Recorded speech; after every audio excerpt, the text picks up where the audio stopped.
Do I have a good trip and fall case? This is a question that I'm asked many times by people who are injured after they fell down. Generally, slip and fall cases are very difficult to prove because of comparative negligence and also because of the affirmative defenses such as an open and obvious hazard or no notice to the property owner or landlord.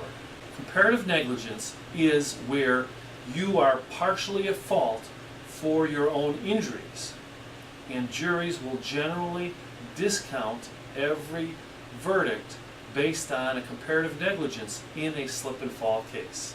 In addition, identifying the defendants is difficult because there are sometimes questions as to the ownership of the building or who controlled the premises at the time of the injury. For trip and fall cases involving substances on the floor, the injured victim must prove the owner or landlord had notice of the liquid on the floor or foreign substance. Actual notice of a foreign substance or liquid on the floor may not be required if you can show that the landlord or business owner had constructive notice of the defect on the floor. Usually, constructive notice is proven by the passage of time or the failure of the property owner or the landlord to reasonably inspect the area where you fell. Failure for them to reasonably inspect the area where you fell puts them on constructive notice of the defect or the foreign substance on the floor. Trip and fall cases involving snow and ice are also very difficult to prove.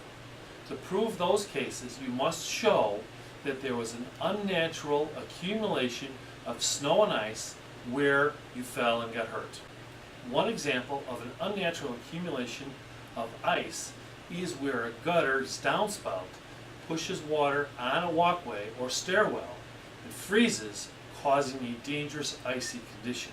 You should know generally that a landlord or business owner has no duty to remove snow or ice, and that the ruts caused by cars in parking lots usually is insufficient to prove negligence on the part of the property owner. Naturally, there are exceptions to every rule, and you need to discuss your case with an experienced personal injury attorney to determine if you do in fact have a case. This does not mean that all slip and fall cases are losers. There are some very good slip and fall cases.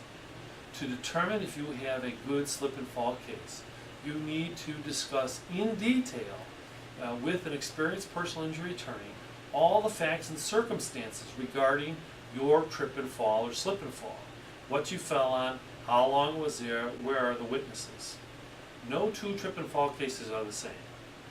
Since memories fade, witnesses move away, and video gets lost, destroyed, or taped over, it's important to discuss your possible claim with an experienced personal injury attorney as soon as possible after your fall.